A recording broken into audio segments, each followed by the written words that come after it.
وأما ما ينفع الناس فيمكث في الأرض كذلك يضرب الله الأمثال صدق الله مولانا العظیم۔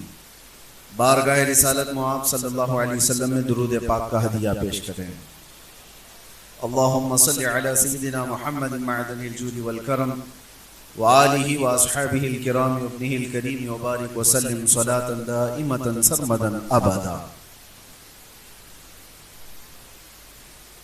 مجھے اس بات کا احساس ہے کہ آج جمعہ ہم اس مسجد میں ادا کر رہے ہیں جہاں پر آپ تمامی حضرات تجارت کے اس مرکز میں اللہ کا ایک گھر قائم کیے ہوئے ہیں،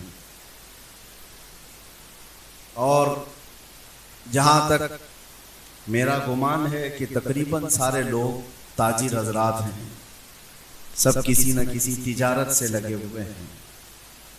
تجارت کی منڈی میں زیادہ طور پر تاجروں کا ہی آنا جانا اور انہی کا رہنا ہے، اور آپ نے اس بات کا احساس کیا یا پچھلے بزرگوں نے اس کا خیال ضرور رکھا کہ تجارت ہوتی رہے لیکن اللہ کی یاد سے غافل نہ رہے، اسی لیے مسجد قائم ہوئی، ورنہ بازاروں میں مسجد کہاں ہوتی ہے۔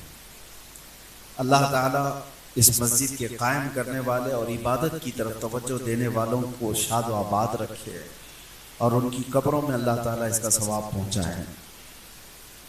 چند باتیں یہ عرض کر کے پھر میں آگے رخصت ہوتا ہوں۔ پہلی بات تو یہ ہے کہ یہ تجارت اسلام کا ایک بڑا حصہ ہے، بلکہ یوں سمجھ لیں کہ حدیث پاک میں ہے نماز کے بعد سب سے افضل عمل حلال رزق کی تلاش کرنا۔ نماز اہم العبادات، افضل العبادات ہے، اور قرآن پاک میں بھی اللہ تعالیٰ سورۃ الجمعہ میں یوں فرماتا ہے فَإِذَا قُضِيَتِ الصَّلَاةُ فَانتَشِرُوا فِي الْأَرْضِ، جب نماز ہو جائے تو زمین میں پھیل جاؤ، اپنی روزی تلاش کرو۔ نماز کے بعد حلال روزی تلاش کرنا یہ افضل ترین عبادات میں سے بھی ہے۔ اسلام میں ایک عبادت ہے یہ۔ تجارت کرنے والا اس کو دنیا پرست اس وقت کہا جائے گا جب اس کے سینے پر، اس کے دل پر دنیا غالب آ گئی، مال غالب آ گیا اور اللہ رسول کو چھوڑ دیا ہو، ورنہ وہ ذکر الہی کے ساتھ 24 گھنٹے تجارت کر رہا ہو تو وہ دین میں ہی ہے، وہ عبادات میں ہی ہے۔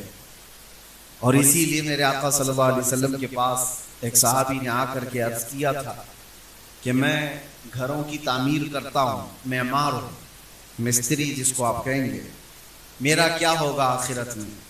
حضور پاک صلی اللہ علیہ وسلم نے فرمایا تم ابراہیم علیہ السلام کے ساتھ قیامت میں اٹھائے جاؤ۔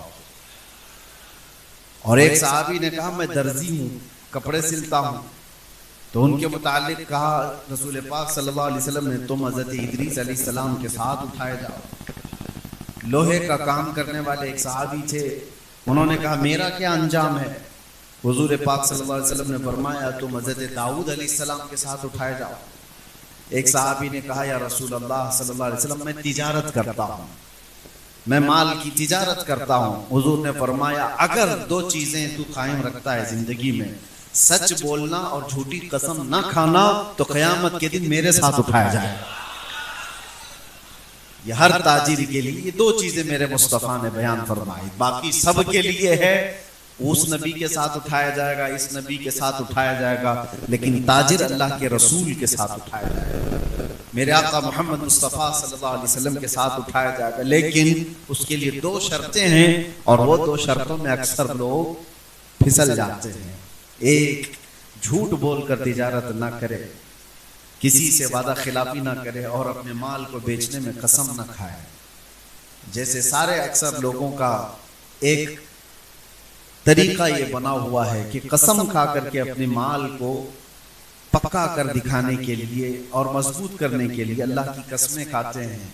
اللہ کی قسم یہ مجھ کو اتنے میں پڑا ہی نہیں ہے، یہ اتنے کا مجھے پرورتا ہی نہیں ہے، فلاں فلاں، یہ جو جملے تاجروں کے اندر مشہور ہیں۔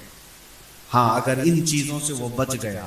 اور ایک خاص بات میں آپ کو بتاؤں کہ حضور پاک صلی اللہ علیہ وسلم نے فرمایا برکت کے اللہ تعالیٰ نے 10 حصے پورے زمین پر اتارے، جس میں سے ایک حصہ اللہ تعالیٰ نے سارے کام کاج میں رکھے ہیں، جاب کرنے والے، کھیتی باڑی کرنے والے، زراعت والے، جتنے بھی کام ہیں ان میں برکت کا ایک حصہ، اور تجارت میں 9 حصے اللہ نے رکھے، برکت کے 9 حصے اللہ نے تجارت میں رکھے۔ اسی لیے مسلمانوں کو یہ کہا جاتا تھا کہ چھوٹا سا بھی حصہ کیوں نہ ہو تجارت کرو، چاہے وہ ٹوپی بیچنا ہو کہ مسواک بیچنا ہو، تجارت میں اللہ تعالیٰ نے برکت رکھا۔ اس کی وجہ کیا ہے میں آپ کو بتاؤں، میں نوکری پیشہ لوگوں کے خلاف نہیں بولتا، لیکن دونوں میں بڑا فرق ہے۔ نوکری کرنے والا، ایک جاب کرنے والا کسی بڑی کمپنی میں ہو چھوٹی کمپنی میں، اور ایک تجارت کرنے والا، دونوں میں بڑا فرق ہے۔ فرق یہ ہے کہ نوکری کرنے والے کی فکس اماؤنٹ آتی ہے، اس کی اگر سیلری 50,000 ہے تو وہ 50,000 مہینے کے اخیر میں یا مہینے کے شروع میں اس کو مل جانی ہے، اس کی تنخواہ اس کو پکی ہے۔ تو جاب کرنے والے کی تنخواہ اس کو پکا ملنے والی ہے، اسی لیے وہ زیادہ ٹینشن لیتا ہی نہیں، اس کو کسی کی فکر نہیں، مہینہ ختم ہوتے میری سیلری آ جائے گی۔ گورنمنٹ جتنے بھی جاب کرنے والے لوگ ہیں ان کو اکثر ہم نے دیکھا ہے کہ وہ کمفرٹ زون میں جینے کے عادی ہو گئے ہیں، بالکل آرام سے، ان کو کوئی دوسری چیزیں چاہیے نہیں۔ بھائی میں گورنمنٹ امپلائی ہوں، مہینے کے ختم میں میری 50,000 1 لاکھ سیلری آ جاتی، ان کو نہ فاتحہ درود کی ضرورت ہے، نہ گھر میں کچھ اگربتی جلانے کی ضرورت ہے، ٹینشن ہی نہیں ہے، تنخواہ آ رہی۔ اور ادھر تاجر کا حال یہ ہے 50,000 بھی کسی بزنس میں لگایا تو روز دل دھڑکتا رہتا ہے، لگ کے آئے گا کہ ڈوب جائے گا، یہ ڈوبے گا کہ آئے گا، ڈوبے گا کہ آئے گا۔ روزانہ یہ دعاؤں میں بھی ہے، علماء کے پاس بھی ہے، فاتحہ درود بھی گھر میں ہے، اور اللہ سے لگا ہوا ہے کہ مولا میرے مال کو نقصان ہونے سے بچا لے، تو اس کا تعلق اللہ سے زیادہ بڑھ جاتا ہے۔ اسی لیے کہا گیا ہے نوکری پیشے والے سے زیادہ تاجر کا توکل اللہ کی ذات پر ہوتا ہے، اللہ کی ذات پر اس کا یقین زیادہ ہو جاتا ہے، ڈوبتا ہے تو بھی فائدے میں آتا ہے تو بھی اللہ کے حوالے وہ کر دیتا ہے۔ اور اکثر آپ نے دیکھا ہوگا اسی لیے بہت ساری جگہوں پر جاب کرنے والے لوگ مسجدیں کم بنائیں، تجارت پیشہ والے لوگ اکثر مسجدیں بھی قائم رکھتے ہیں۔ اللہ تبارک و تعالی سچے ایماندار تاجروں میں آپ سب کا بھی شمار فرمائے، اور ہمیں بھی اللہ تعالیٰ اس میں شامل رکھے۔ میرے آقا صلی اللہ تعالیٰ علیہ وسلم نے تجارت کو فروغ دینے کے لیے خود بھی تجارت فرمائی۔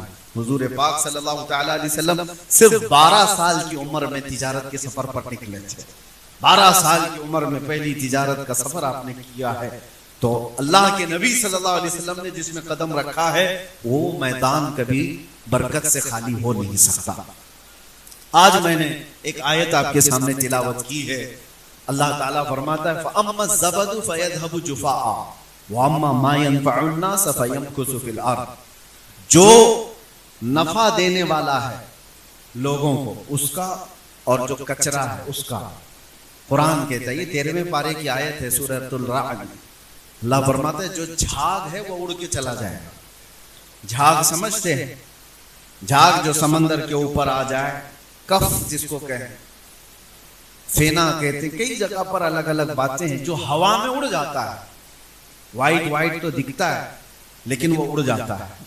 قرآن یہی کہہ رہا ہے کہ یہ جھاگ اڑ جائے، وَأَمَّا مَا يَنْفَعُ النَّاسَ، اور جو نفع دینے والی چیز ہے، فَيَمْكُثُ فِي الْأَرْضِ، وہ زمین میں ہمیشہ برقرار رہتا ہے، زمین میں قائم رہتا ہے۔ نفع دینے والے بنو، جھاگ نہ بنو، جو کسی کام کی ہی زندگی نہیں ہے، ایسی زندگی گزار کے فائدہ بھی کیا۔ اگر دنیا میں آئے ہو تو کوئی ایسا کام کر جاؤ جو امت کو نفع دے، جو انسانیت کو نفع دے۔ ہمارے پاس آج وہ تاریخیں موجود ہیں، اسی لیے میرے آقا صلی اللہ تعالیٰ علیہ وسلم نے حدیث میں کیا فرمایا، من سن سنتا حسنتا فلہ اجرہا واجر من عمل بہا۔ جس نے کوئی نیا طریقہ ایجاد کیا اچھا، اس کا ایجاد کرنے کا ثواب بھی اسے ملے گا، اور جب تک قیامت تک اس ایجاد کیے ہوئے طریقے پر لوگ عمل کرتے رہیں گے ان سب کا ثواب بھی ایجاد کرنے والے کو ملے گا۔ کسی نے اگر کوئی ایک مسجد تعمیر کی ہے تو مسجد تعمیر کرنے کا ثواب تو ہے، لیکن لاکھوں جو سجدے اس میں ہوتے رہیں گے ان کا ثواب بھی اسے دیا جاتا ہے۔ کریٹیویٹی جس کو کہا جائے، ایجادات جس کو کہا جائے، یہ مسلمانوں کا ایک خاص حصہ تھا. آج بانجھ بنا دیا گیا امت کو. آج ہمارے حالات یہ ہو گئے ہیں کہ ان سے کوئی چیز امید ہی نہیں رکھی جا رہی. حالانکہ ماضی قریب تک ہماری ترقیات کا دور اتنا سنہرا تھا، اتنا سنہرا جس کو تاریخ کبھی بھلا نہیں سکتی. میں آج مسلمان نوجوانوں سے اور جتنے بھی اہل ثروت حضرات ہیں ان سے بھی یہ گزارش کروں گا، اللہ نے جس میدان میں آپ کو طاقت دی ہے اس میدان میں کوئی ایسی ترقی کر جاؤ کہ تمہارے آنے کا زمین پر کوئی مطلب رہے، اس زندگی کا کوئی معنی تو رہے، ورنہ یوں آئے اور یوں چلے گئے. اسی لیے شاعر نے کہا ہے موت اس کی جس کا کرے زمانہ افسوس، یوں تو یہاں آئے ہیں سبھی مرنے کے لیے. جس کے جانے کے بعد امت میں ایک خلا واقع ہو جائے، جس کے جانے کے بعد دنیا اس کے غم میں روئے، جس کے جانے کے بعد دنیا کو محسوس ہو کہ کوئی بہت بڑی چیز گئی ہے. ورنہ ہماری زندگی ایسی نہ ہو کہ جنازہ جانے کے بعد لوگ یہ کہیں دھرتی کا بوجھ چلا گیا، زمین کا کچرا ختم ہو گیا. عزیزان گرامی وقار، آپ کی زندگی سے متعلق اور ہماری زندگی سے متعلق ایک بات میں عرض کرتا ہوں. مولانا جلال الدین رومی رحمۃ اللہ تعالی علیہ بیان فرماتے ہیں ایک بہت عظیم چیز ہے، بہت عظیم چیز ہے. خاص طور پر ایک واقعہ انہوں نے بیان کیا ہے. ایک ملک ایسا ہے، ایک ملک ایسا افریقہ کا ملک، شروع میں انہوں نے ایسی بیان کی کہ جہاں کی حکومت کا طریقہ بالکل الگ ہے. وہ ایک ملک ایسا ہے، ان کی حکومت کا طریقہ ایسا ہے کہ ایک سال ہی بادشاہ رہتا ہے کوئی، اور بادشاہ بنانے کا طریقہ ایسا ہے کہ ملک کے جتنے بھی ذمہ دار حضرات ہیں وہ ملک کی سرحد پر جا کر، باؤنڈری پر جا کر سال کی پہلی تاریخ میں کھڑے ہو جاتے ہیں رات کو، اور صبح جیسے ہوتی ہے جو شخص ملک میں پہلے داخل ہوا وہ ان کا بادشاہ ہے. جو بھی مسافر آیا، کوئی بھی آیا، وہ ان کا بادشاہ ہے. لیکن اس بادشاہ کو پہلے بتا دیتے کہ آپ ہمارے بادشاہ ہو، آپ کو ہم تخت پر بٹھائیں گے، تاج پہنائیں گے، ساری اختیارات آپ کو دیں گے، لیکن سال گزر جائے گا پورا تو آپ کو اٹھا کر لے جا کر ایک جنگل میں چھوڑ دیں گے. اور وہ جنگل اتنا خطرناک کہ جہاں بھیڑیے ہیں، درندے ہیں، جانور ہیں، پھاڑ کھائیں گے، ختم ہو جائے گا. تو جو اس بات کو منظور کرتا ہے بادشاہ کی کرسی پہ بیٹھتا ہے، اور جو کہتا ہے نہیں مجھے نہیں چاہیے اسے چھوڑ دیا جاتا ہے، دوسرے کا انتظار. ہر سال کا ان کا معمول تھا. جس کو بھی تاریخ میں، پہلی تاریخ میں ملک میں داخل ہوتا دیکھتے اس کو بادشاہ بناتے، لیکن پہلے سے بتا دیتے تھے کہ سال بھر کے بعد ہونا کیا ہے. ایک سال ایسا بھی آیا کہ جب ایک بادشاہ کو جنگل میں چھوڑا ہے، درندے کھا چکے ہوں گے، خوفناک جنگل. نئی تاریخ میں نئے بادشاہ کو چننا تھا. ملک کی سرحد پر آ کر بڑے لوگ کھڑے ہو گئے. اتفاق ایسا ہوا کہ صبح صبح پہلی تاریخ ہے اور جو شخص داخل ہو رہا تھا وہ ایک عالم ربانی تھا، دیندار شخص رہا. اور آتے ہی انہوں نے نعرہ لگایا کہ آپ ہم کو بادشاہ مل گیا. بادشاہ جانتے پہچانتے نہیں تھے، لیکن پھر بھی کہا، اس عالم نے کہا کہ کس کا بادشاہ، کیوں نعرے لگا رہے ہو؟ انہوں نے کہا ہمارا نیم ہے، ہمارا دستور ہے، سال کی پہلی تاریخ میں جو ہمارے ملک میں پہلا شخص داخل ہوتا ہے وہ ہمارا بادشاہ ہوتا ہے. انہوں نے پوچھا تو پھر کیا کرتے ہو؟ لوگوں نے کہا تاج پہناتے ہیں، جلوس نکالتے ہیں، کرسی پر بٹھاتے ہیں. کہا پھر کیا کرتے ہو؟ کہا ساری فوج آپ کی، سارے وزیر آپ کے، سارا ملک آپ کے اختیار میں. پھر کیا ہوتا ہے؟ کہا سال گزر جاتا ہے تو آخری تاریخ میں آپ کو لے جا کر ہم جنگل میں چھوڑائیں، یہی ہمارا نیم ہے. کیا آپ کو منظور ہے؟ اس عالم نے کہا ہاں منظور ہے. بادشاہت قبول کر لیا. ویسے تو انسانوں کی فطرت ہے، کارپوریٹر بھی اگر بننا چاہے تو کون منع کرتا ہے؟ اگر چھوٹا سا عہدہ بھی مل جائے کون منع کون کرتا ہے؟ لیکن اس کو قائم کون رکھتا ہے؟ یہ اپنے کمال کی بات. اس عالم نے کہا منظور ہے. آئے، تاج پہنے، کرسی پر بیٹھے، وزیروں کو بلایا، فوج کو بلایا، دیکھا پہلا دن ہے، سارے نظام قائم ہو گئے. اور آج بادشاہ کا پہلا آرڈر یہ تھا، ملک کو اپنے ہاتھ میں لینے کے بعد پہلا آرڈر یہ ہے کہ مجھے وہ جنگل دکھایا جائے جہاں پر لے جا کر آخر میں چھوڑتے ہیں. بادشاہ کا آرڈر تھا تو سب لے کر کے چلے. جلوس گیا اور جنگل دیکھا تو اتنا خوفناک، وہاں پر کھوپڑیاں ہڈیاں پرانے لوگوں کی پڑی ہوئی ہیں جن کو درندے کھا چکے ہیں، کانٹے دار درخت، خوفناک آوازوں سے بھرا ہوا جنگل. بادشاہ پہلے ہی دن دیکھ کر کے واپس آ گئے. کہا پھر فوج کے آدھے حصے کو کہا یہ جو جنگل کا خوفناک حصہ ہے اس میں جتنے کانٹے کے جھاڑیاں ہیں سب نکالے جائیں، کھوپڑیاں ہٹائی جائیں اور اس کو پورے طور پر صاف کیا جائے. مہینے بھر تو جنگل صاف ہوتا رہا. دوسرا مہینہ آیا تو بادشاہ نے حکم دیا کہ وہاں ایک شاندار محل بنایا جائے. پھر ایک مہینے بھر وہاں پر محل کی تعمیر ہوتی رہی. تیسرے مہینے بادشاہ نے کہا ایک ہاؤس تعمیر کیا جائے. چوتھے مہینے کہا یہاں ایک باغیچہ بنایا جائے. 6 مہینے تک تو وہ محل ہی بناتا رہا. اس جنگل کے اندر جتنے تھے سب کو بدل کر کے اس نے ایک بہت خوبصورت قلعہ بنا دیا. پھر اس کے بعد کہا میرے دربار سے لے کر اس جنگل جانے تک کے راستے کو پورا خوبصورت بنا دیا جائے. 4 مہینے اسی میں لگ گئے، پورا خوبصورت بنا دیا. اور اس کے بعد دیکھو تو نہ وہ جنگل ہے نہ وہاں کوئی خوفناک جھاڑیاں، پھولوں سے سجا ہوا ایک باغیچہ جس میں نہر بہ رہی ہے. خوبصورت ترین حصہ اس نے بنا دیا. اور ابھی سال کو ختم ہونے میں دن باقی تھے. اب گن رہا ہے کب ختم ہوگا کہ یہ لوگ لے جا کے چھوڑے. جب سال ختم ہو ایک ایک دن گنتا ہوا گزارا، گننے میں دن گزر نہیں رہے. بہرحال جیسی دن ختم ہوئے جلدی سے بادشاہ نے سب کو بلایا، میرا سال ختم ہو گیا، مجھے لے جاؤ، جہاں چھوڑتے تھے وہاں چھوڑاؤ. سارے لوگ آئے اور آ کر کے انہوں نے کہا بادشاہ سلامت، آج سے ہمارا نیم بدل گیا ہے، ہمارا قانون بدل گیا ہے. کہا کیا ہوا کیا؟ کہا نہیں 1 سال کے بعد جو ہم جنگل میں چھوڑ آتے تھے سب نے یہ طے کر لیا کہ اب ہمیشہ کے بادشاہ آپ ہی ہو، اب آپ ہی ہو. کہا ایسا کیوں بدل لیا، ایسا کیوں تم نے قانون بدل لیا؟ کہا اب تک ہم نے دیکھا جو بھی بادشاہ تھا وہ بیوقوف تھا، صرف اپنے مزے میں جیتا تھا. یہ پہلا بادشاہ ہم نے دیکھا جو بعد میں جانے والی منزل کی تیاری ابھی سے کر رہا تھا. عقل مند جو بادشاہ ہے ہم نے دیکھ لیا جو آخرت کی تیاری کر رہا ہے وہی حقیقت میں ہمارا بادشاہ ہے. مولانا جلال الدین رومی یہ واقعہ بیان کر کے کہتے ہیں اے پڑھنے والے یہ کوئی ملک کا قانون نہیں ہے، یہ پوری دنیا کا قانون ہے. دنیا میں جب تم آتے ہو تو ہر کوئی تمہیں بادشاہ بنا دیتا ہے.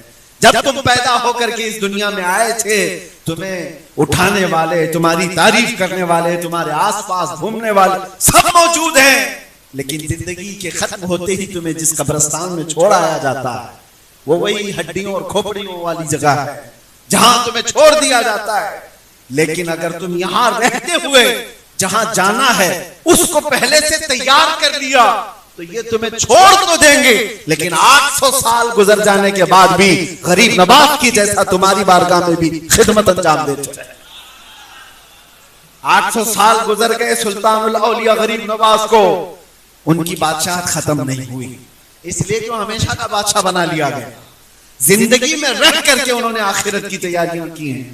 یہی میں کہنا چاہتا ہوں میرے عزیزو، نفع دینے والے اور اس دنیا میں آ کر کے جینے کا کوئی مقصد بنانے والے وہی اس زمین پر قائم رہتے. باقی سارے کچرے قبرستان میں جاؤ تو تختیاں بھی بجھ گئی ہوں گی، قبروں کے پتہ بھی نہیں حالات کون گیا کتنے سال پرانا ہے.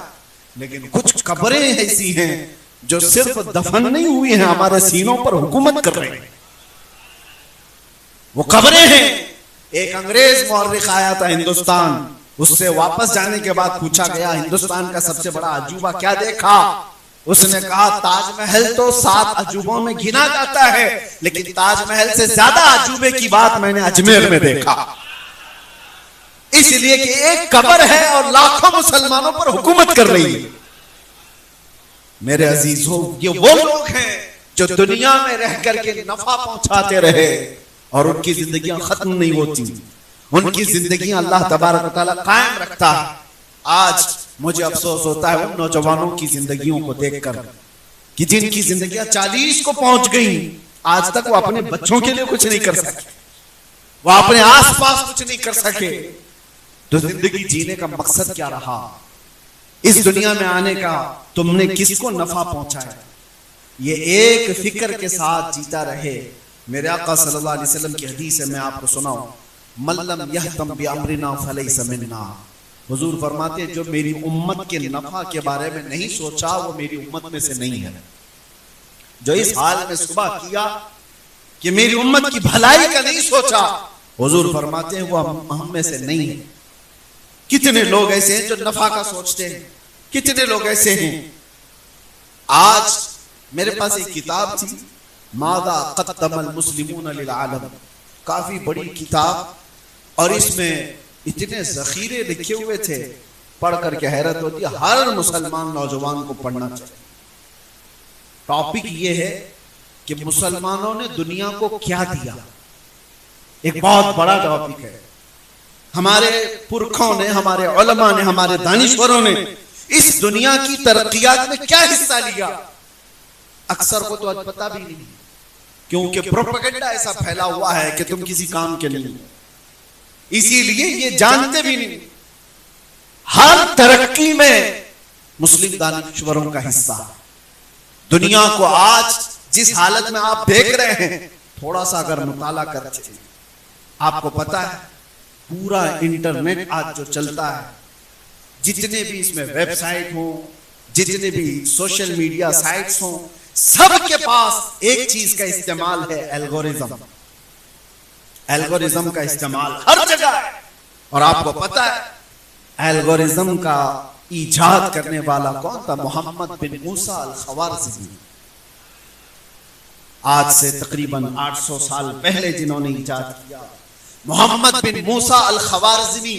خوارزمی سے ہی الگورزم بنایا گیا ہے, صرف ان کا ایجاد کیا. پوری دنیا اس پر آج ڈیپینڈ ہے. کسی بھی سائٹس میں الگورزم کا استعمال نہ ہو ایسا ہوگا نہیں. میرے عزیزو, پوری دنیا کو جنہوں نے اپنی ایجاد کا محتاج بنایا وہ ایک عالم دین. اور اتنا ہی نہیں, الجبرا کو کون سا نوجوان نہیں جانتا جو کالج پڑھتا ہے؟ محمد بن موسیٰ خوارزمی کا ہی ایجاد کیا ہوا الجبرا تھا. نائٹروٹ, سلفر ایسڈ, اور آج جو ایتھنل اور کئی ایسے کیمیکل کا جو استعمال ہے پوری دنیا میں, کیمیکلز کے بغیر آج دنیا ادھوری. تمہارے صابن, بیس, دوائیوں سے لے کر ہر چیز, حتیٰ کہ پرفیومز میں جو استعمال کیا جاتا ہے. ہم اس کا مطالعہ کر رہے تھے تو پتا چلا کہ یہ تو ایسڈ کا اور کیمیکل کا ایجاد کرنے والا دنیا میں سب سے پہلے وہ جابر بن حیان سب سے پہلے شخص ہے. اور آپٹکس کا سب سے پہلے دنیا میں وجود کسی نے دیا, یعنی دیکھنے کی طاقت. اور کیمرے کا ایجاد, کیمرہ آج پوری دنیا کی ضرورت ہے. پوری دنیا, پہلے تو ایسا تھا کہ کیمرے نہیں تھے تو لوگ ہر چیز کرتے. آج کون سا خطہ باقی ہے جو کیمرے کی زد میں نہیں ہے؟ ہر جگہ تم کیمرے کے اندر ہو. اس کیمرے کا ایجاد کرنے والا کون تھا؟ اس کیمرے کا ایجاد کرنے والے ابن الہیثم, ابو الحسن ابن الہیثم, مسلم عالم دین, جنہوں نے اس کی ایجاد کی. اور پوری دنیا کو آج ڈیپینڈ ہونا ہے. کئی مشینیں ایسی ہیں جو آج ہر کار میں, ہر چیز میں استعمال ہوتی, وہ ابن الہیثم کی ایجاد. اور حیرت کی بات میں آپ کو بتاؤں, حضرت العلامہ ابو القاسم الزہراوی ایک بہت بڑے دانشور تھے, بہت بڑے عالم دین تھے. ابو القاسم الزہراوی جنہوں نے سب سے پہلے کلاک استعمال کرنا شروع کیا, گھڑی کی ایجادات کے سلسلے میں انہوں نے بیان کیا. اور ابو بکر رازی, اللہ اکبر, دنیا کا ایسا ڈاکٹر جس نے سب سے زیادہ سرجری کے قانون بتائے. پوری دنیا کی میڈیکل سائنس آج بھی ابو بکر رازی کے بتائے ہوئے طریقوں پر چل رہی آج بھی. اور ابو علی سینا کی لکھی ہوئی کتابیں بچوں کے امراض کے سلسلے میں, ڈاکٹرز اگر پڑھے ہوں گے تو یہ اور بات ہے کہ تاریخ مٹائی گئی ہے. ان کے ایجادات کی کہانیاں چھپا دی گئی، لیکن بنیاد کس کی ہے؟ بنیاد رکھنے والے وہ مسلم علماء تھے جنہوں نے نفع دیا، اپنی زندگی سے نفع پہنچایا ہے پوری دنیا کو۔ اور آپ کو یہ پتا ہے آج سب سے زیادہ تیز سفر کوئی ہے وہ تو ایروپلین کا سفر ہے، ہوائی سفر ہے۔ پوری دنیا آج ہوائی سفر میں گلوبل ویلیج میں آ گئی ہے، ایک دیہات کی طرح بن گئی پوری دنیا، جب چاہے ادھر سے ادھر ہو جائے۔ پوری دنیا کے لاکھوں کلومیٹر کو سمیٹ دیا گیا ایروپلین کے سفر میں۔ اور سب سے پہلے ایروپلین کی ایجاد کرنے کے لیے جنہوں نے شروعات کی تھی پیراگلائڈز وغیرہ کے ذریعے سے، وہ عباس بن فرناس تھے۔ یہ بھی مسلم عالم دین تھے۔ دنیا کو کیا نہیں دیا، وہ کتاب میں نے پڑھا تھا تو حیرت ہوتی ہے، دنیا کی 75% ایجادات مسلم علماء کی، اور آج اسی امت کا بچہ نشہ میں مسحور ہے۔ آج اسی امت کا بچہ نوجوان گلیوں اور نکڑوں پر اپنی راتیں گزار رہا ہے۔ آج زندگی بے مقصد گزارنی پڑ رہی ہے لوگوں کو، کیوں ایسا؟ تم بہت با مقصد اس دنیا میں آئے تھے، اور ایسا نہیں ہے کہ اس سے پہلے والے لوگ، اور کام کرنے والوں میں آپ کو بتاؤں